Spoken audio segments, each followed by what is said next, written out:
Angry protests led by women gripped the streets of Tehran following the death of Mahsa Amini. The 22-year-old had died in police custody after being arrested for allegedly breaking Iran's Islamic dress code. Her death galvanized generations of women. 62-year-old Azar took to the streets in support of her daughter's decision to peacefully protest. She asked us not to reveal her identity. I have people close to me whom I respect. They wear the hijab, young and old. They're all honorable. But to establish boundaries and to say someone is good because they wear the hijab and someone is bad because they don't wear the hijab, this is bad for our society. As protests spread to dozens of other cities, authorities cut off internet access, blocked social media sites, and intensified their crackdown. Over the next 6 months, more than 500 people died, including nearly 70 security officers. I was worried. I was scared. I said, I have to be there too. My daughter went with her friends and I went with mine.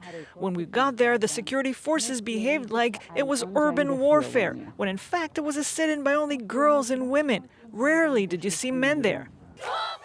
At the protests, many women removed their hijab in a show of defiance against authorities and Iran's clerical rulers. In a country where the hijab has been mandatory for more than 4 decades, thousands were arrested, among them journalists and activists. The Iran protests became one of the biggest news stories of 2022, with international headlines depicting Iran's women taking on Iran's oppressive leaders. My opinion as a journalist is that they wanted to create a bad impression of the leadership. But Zainab Marzoughi, a journalist for one of Iran's reformist newspapers, says coverage of the protests was one-sided and incomplete. Marzoughi grew up in a conservative family in Iran's Khuzestan province, where for many, the hijab is part of everyday culture. She says she too was deeply upset at Amini's death, but was struck by how the demands of women in the more liberal capital Tehran were so different than what women want in her conservative hometown. I often walked by security forces and the clashes, and I thought, do you know what the main concern is for women in Khuzestan whilst you're highlighting the hijab as the main concern for all women? For me, the difference in views is remarkable. I think to myself, people are fighting one another for one thing here, while we want something very different there. Zainab says what most Iranian women want are better lives, better jobs, the ability to save money for a secure future. The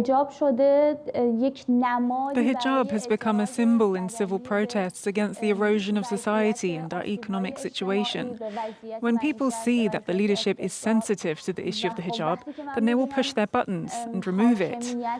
If living standards improved, then maybe people would have less of an issue with the hijab.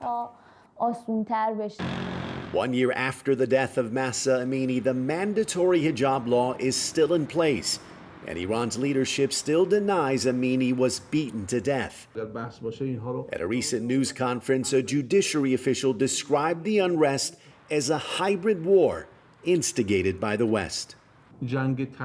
What is a hybrid war?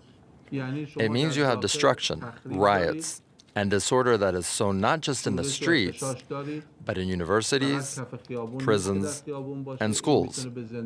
Social media is used to support this hybrid war. The media outside of Iran assist in implementing this strategy in both Farsi and other languages. Spy agencies are involved too. We witnessed all of this in these recent events. But in the streets of the capital, Tehran, many women openly walk without the hijab. Diana is one of those women. She too asked us not to reveal her identity. Diana says in 5 years her rent has increased 5-fold and her savings have dwindled. For Diana, going out in public without the hijab is not the progress she's looking for. Women who don't wear the hijab aren't completely at ease. But the most pressing problem is people's finances. We're really hurting. The discontent in Iran may now be less visible, but it's no less present. While concerns over the cost of living may for some women trump feelings about the hijab, it remains a potential flashpoint for those determined to have the right to choose.